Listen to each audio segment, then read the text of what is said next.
Когда мы усиливаем скорость и объем денежного потока, то становится сложно удерживать это состояние. Поэтому нам нужно что-то, что зафиксирует это состояние хотя бы еще на какое-то время. И тут приходят на помощь мандалы, талисманы. Ранее мы делали с этой же целью сигилу, которую рисовали на руке. Но сигила маленькая, она фиксирует состояние, но слабее, чем если это делать на бумаге. Фиксируя это на бумаге, вы делаете талисман. Способ первый. Вы используете внешние потоки, чтобы скопировать их на себя. Вы ищете какой-то поток внешнего объекта и просто копируете его на себя. Потом фиксируете, что у вас уже есть этот поток. Способ второй. Вы делаете умножение потока, то есть говорите: мой поток ускорился во столько-то раз. Не просто представляете, что он ускорился, а именно фиксируете во сколько раз. Произнесли: поток увеличился в 3 раза. И представили, ощутили. Затем поток увеличился в 5 раз. Представили, ощутили. Поток увеличился в 10 раз. Представили, ощутили.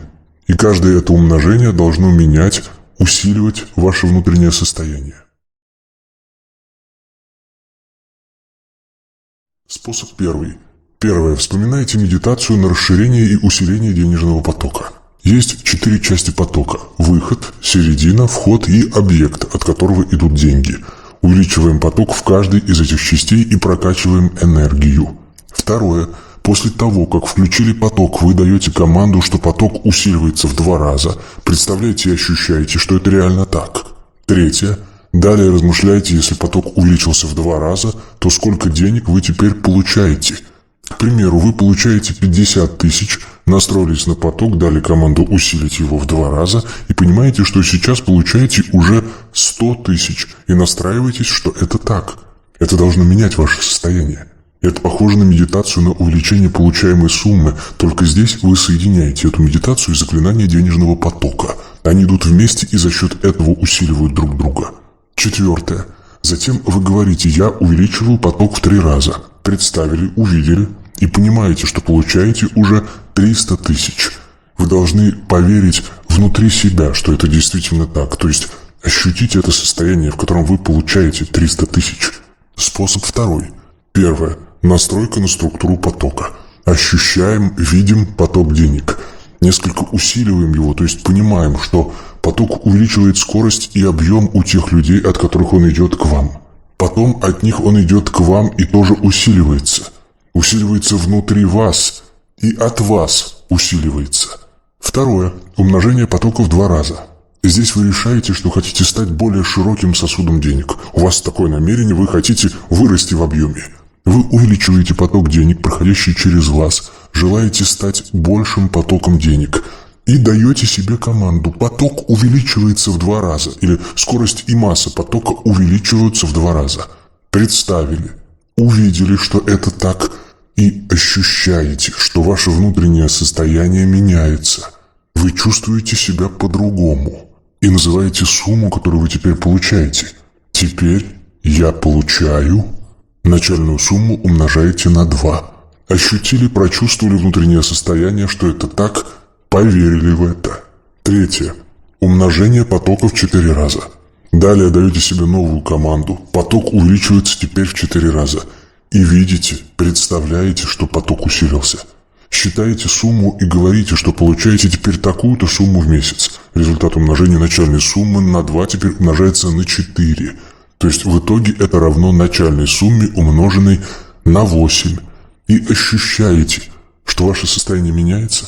Вы чувствуете прирост скорости и массы. Может даже появиться серьезность, присущая деловым людям. И оставляете поток в таком состоянии. Сейчас оцените разницу до выполнения этого упражнения и после. Изменились ли ваши эмоции, внутренние ощущения? Почувствовали ли себя лучше, серьезнее, увереннее в себе? Это показатель того, что вы набрали денежную энергию. Чтобы это состояние удерживалось и привлекало к вам денежные ситуации и деньги, его нужно как-то зафиксировать. Например, на талисмане. Вам нужны лист бумаги и ручка. Первое. В центре листа напишите букву «Я». Она должна быть написана очень крупно. Дело в том, что «я» на этом талисмане обозначает вашу личность. Слишком маленькая буква – показатель того, что вы не уверены в себе. Обратите внимание, вверху буквы есть выступающий хвостик. Обязательно. Округлая часть буквы ровная, нет уклона ни вниз, ни вверх. Вертикальная и наклонная линии буквы прямые. Итак, это обозначение, что это вы. И вы не такая уж и маленькая личность. Второе. Далее вокруг буквы «Я» нарисуйте окружность. То есть, можно сказать, вы рисуете свое денежное тело. Эта окружность должна быть также большой. Это та сумма, которую вы назначили потоку, выполняя практику. Ваша начальная сумма, умноженная на 2 и далее на 4. Если бы эта окружность означала ваш поток до выполнения практики, начальную сумму, то она символизировала бы текущее положение и была бы маленькой, а ваша задача увеличить ее. Итак, эта окружность обозначает, что вы получаете уже новую сумму. Третье. Где-нибудь внутри окружности вы пишете сумму, которую хотите получать. Просто почувствуйте, какое состояние дает этот рисунок. «Я» большое, правильно нарисованное, гармоничное. Окружность большая, то есть много энергии, обладает большим потенциалом, потоком. Получился простой талисман, направленный на денежный поток в целом. В первую очередь на себя, то есть на срединную часть потока. Четвертое. Теперь сворачиваете талисман таким же образом, как сворачивают обычно в аптеке пакетик для лекарств. Его нужно носить с собой. Можно продеть в него шнурок, нитку и носить как подвеску или в кармане. В сумочке не очень подходящий вариант, так как талисман оказывается достаточно далеко от вас, а необходимо, чтобы он был близко к телу. Вот такой простой талисман, но он достаточно хорошо работает, на подсознание действует просто восхитительно. Можно сказать, подсознание очень хорошо фиксируется на состоянии, заложенном в талисман. Вы надели его и сразу ощущаете, что стали увереннее в себе. Обрели более гармоничное, более безопасное, защищенное состояние. Если вы работаете одни, сами на себя, то необходимо разделить две роли. Человек, который зарабатывает деньги, и человек, который получает деньги. На талисмане нарисуем того, кто зарабатывает деньги. Тут идет раскачка индивидуального эгрегора. Если это не фирма, не организация, а вы один сотрудник, то выделяете себя как сотрудника и выводите эту информацию на талисман. Вы рисуете круг, который растите, то есть получается что-то вроде спирали. Вы настраиваетесь на источник дохода, на свою фирму и так далее. Настраиваетесь на то, что источник дохода вырос во столько-то раз, например, в 2 раза, потом в 4 раза. То есть увеличиваете источник. К примеру, если речь о магазине, то вы представляете, что это уже не маленький магазинчик, а целая сеть. Если работаете как маг или экстрасенс, то представляете, что вы не малоизвестный специалист, а уже популярная личность. Одновременно с медитацией рисуете новый результат. Вариант первый для развития бизнеса. Первое. Вы берете лист бумаги и ручку. Второе. Настраиваетесь на развитие своего бизнеса. Как пример. Моя школа лесного рейки растет и развивается, увеличивается в 5 раз от настоящего момента. Третье. Настраиваетесь на то, что происходит, и в медитации начинаете рисовать на листе окружности, ведя непрерывно ручку по бумаге. Вначале получается маленькая окружность. Это то состояние бизнеса, как есть сейчас. Четвертое. Далее вы настраиваетесь на рост и, находясь в трансе, вошли в медитацию, расслабились, ваша рука рисует сама. Начинаете наращивать размер рисуемых окружностей. И одновременно с рисованием представляете, что ваш бизнес увеличивается в 2 раза. Потом увеличивается в 3 раза и так далее. Видите, к примеру, что к вам уже не 100 человек клиентов пришло, а 200, 300, 400. Пятое. Когда довели диаметр окружности до большого и рисуете самую последнюю окружность, представляете, ощущаете, что источник, откуда идут деньги, стал уже огромным. То есть ваш бизнес вырос, все вас уже знают и так далее. Продолжаете обводить окружность ручкой, рисуйте на одном и том же месте, по сути, медитируя на это состояние, фиксируя его какое-то время. Можно делать долго. К примеру, видите, что бизнес вырос, Много клиентов, все они богаты, поэтому легко могут платить вам и с радостью это делают. И то, что они получают от вас, идет им на пользу. Все рады, все довольны. Шестое.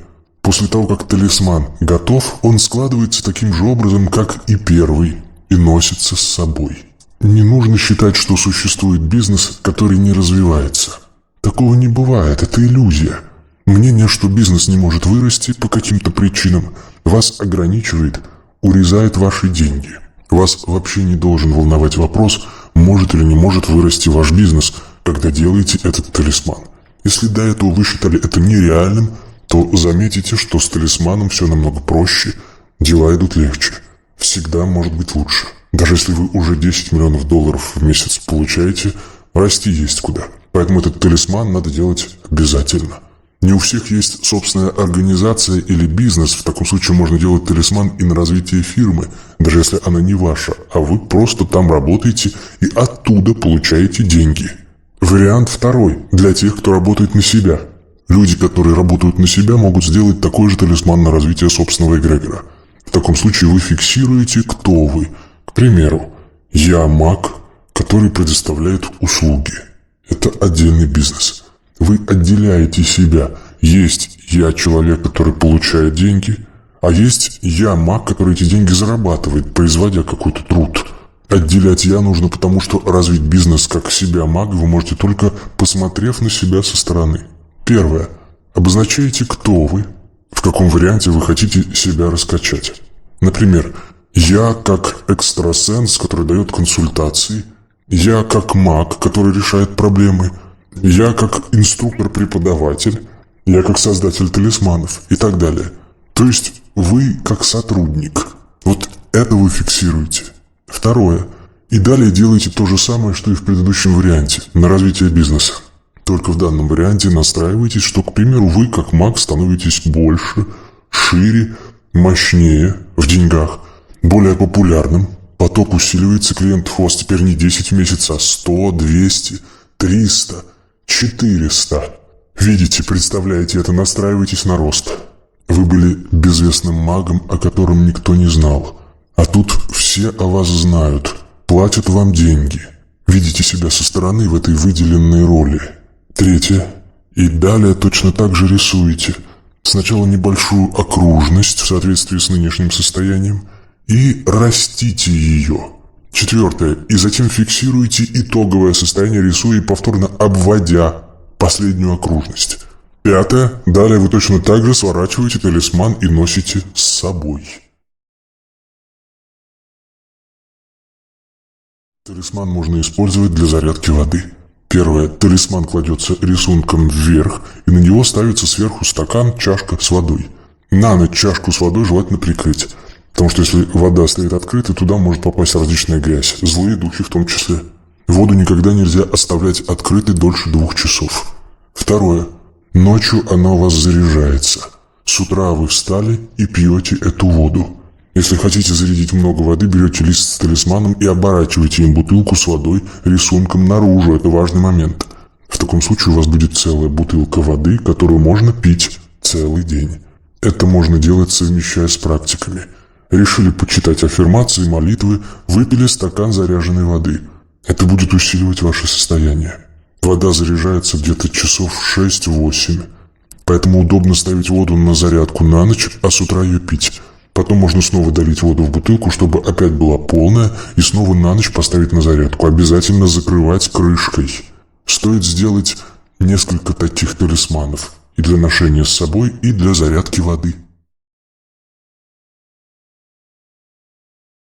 Надо настроиться на денежный поток.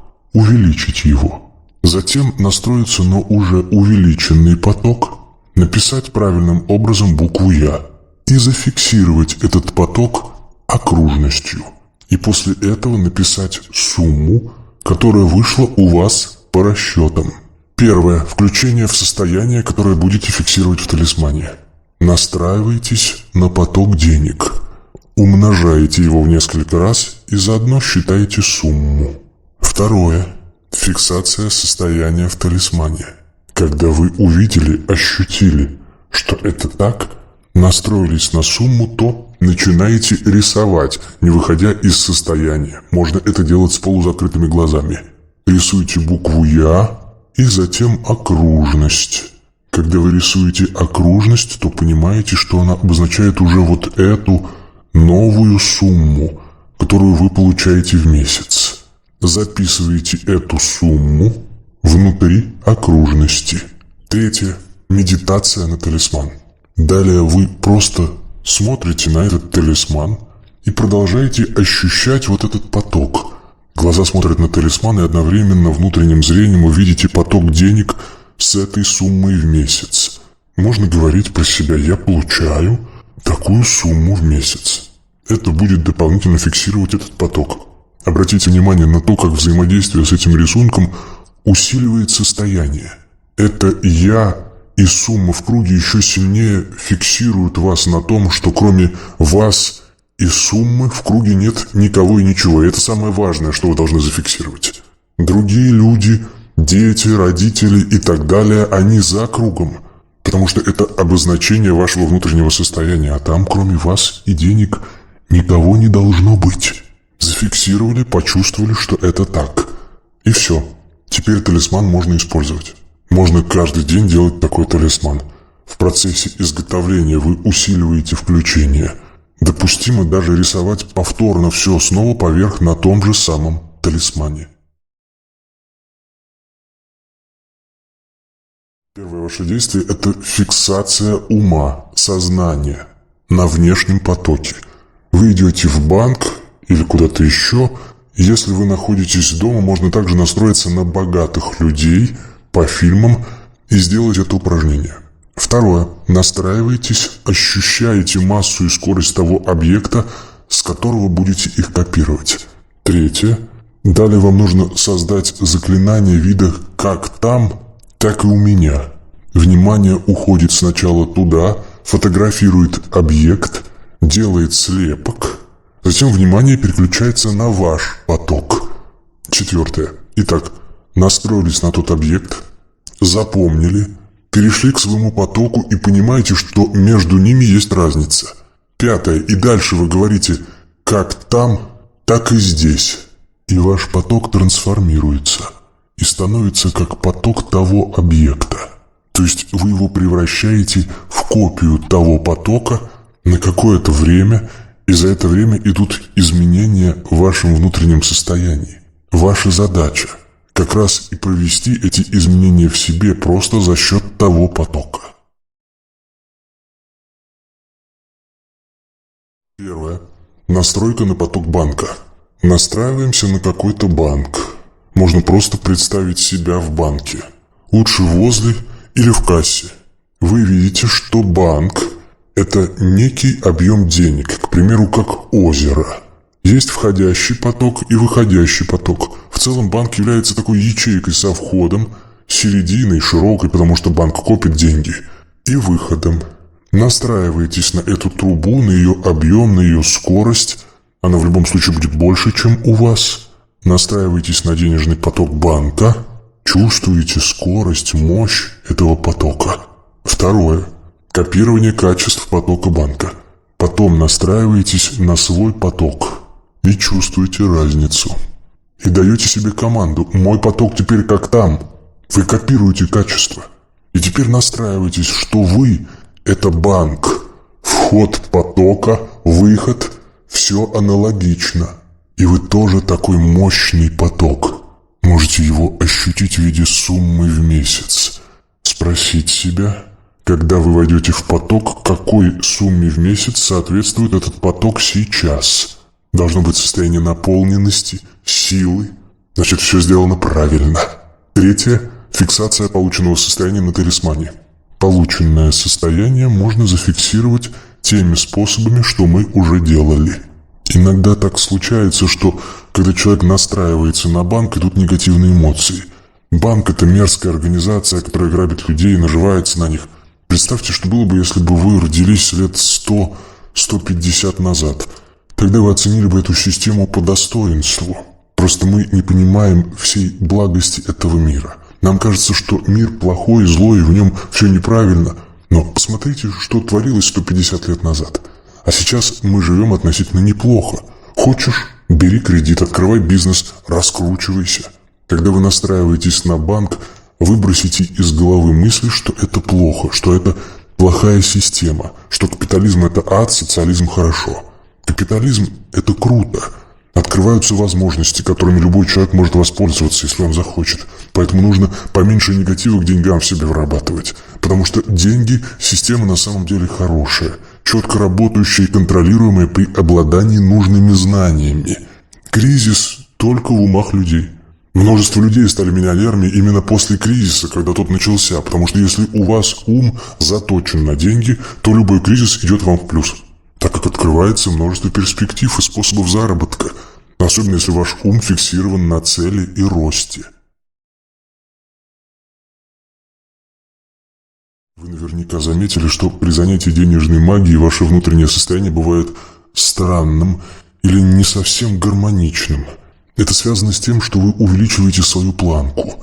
Если раньше вам было и так хорошо, то тут вы начинаете чувствовать свои некоторые несовершенства. Ощущение может вызывать эмоцию неудовлетворенности внутри вас. Внутренняя неудовлетворенность – это очень хорошо, это показатель, что вы реально включились, когда делали эти практики. То есть, если, выполняя практики, вы не чувствуете неудовлетворенности, не чувствуете себя ниже, и вас это не подстегивает делать что-то, значит, вы не набрали скорость, выполняя эти практики. Порой после занятия включается состояние «я еще не миллионер, я еще не богатый человек». И осознание этого порождает некую неудовлетворенность и желание изменить ситуацию. Фактически вы создаете ситуацию, которую нужно решить. И, соответственно, мысли, идеи и действия направлены на путь к богатству. Это определенное внутреннее состояние, специфичное. Вы чувствуете, что теряете время. Чувствуете, что прозябаете, не делая ничего для того, чтобы стать богатым. Внутренние эмоции, которые начинают сопутствовать вам, это показатель того, что вы начали заниматься. Это нормально.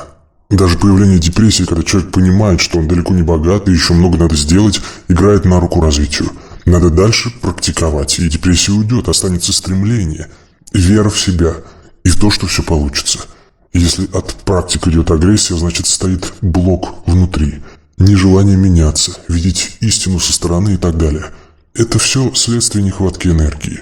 Агрессия сперва повышается, когда у вас начинает расти скорость, а деньги увеличиваться еще не начали. И получается, что энергия есть, первично она пошла, а в деньги пока не превратилась. А куда эту энергию потратить? Ее просто надо слить в агрессию. У человека нет планов, только эмоции. То есть энергия идет не на реализацию планов, а улетает в дыру на эмоции, она расплескивается, она не направляется в нужное место. Энергия рассеивается на все, что угодно. Может быть, и агрессия, и радость, какие-то мысли, то есть во все стороны. Поэтому крайне важно иметь план. Куда вам идти? Какое вас ждет будущее? Какова ваша цель? И тогда вся ваша энергия будет направлена на достижение этой цели. Когда у нас нет сил, какие у нас мысли? Наверняка что-то вроде «вот было бы классно в лотерею выиграть миллиончик и поехать на море». А когда силы есть, какие у вас мысли?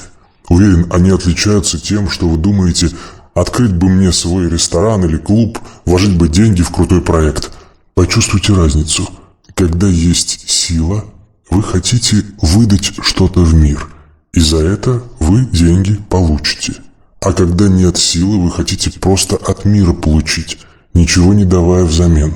Поэтому, когда вы делаете практики, когда вы чувствуете силу, когда вы начинаете ловить эти мысли, которые пошли в процессе практик, то большинство этих мыслей реально принесет деньги, если их применить в жизни.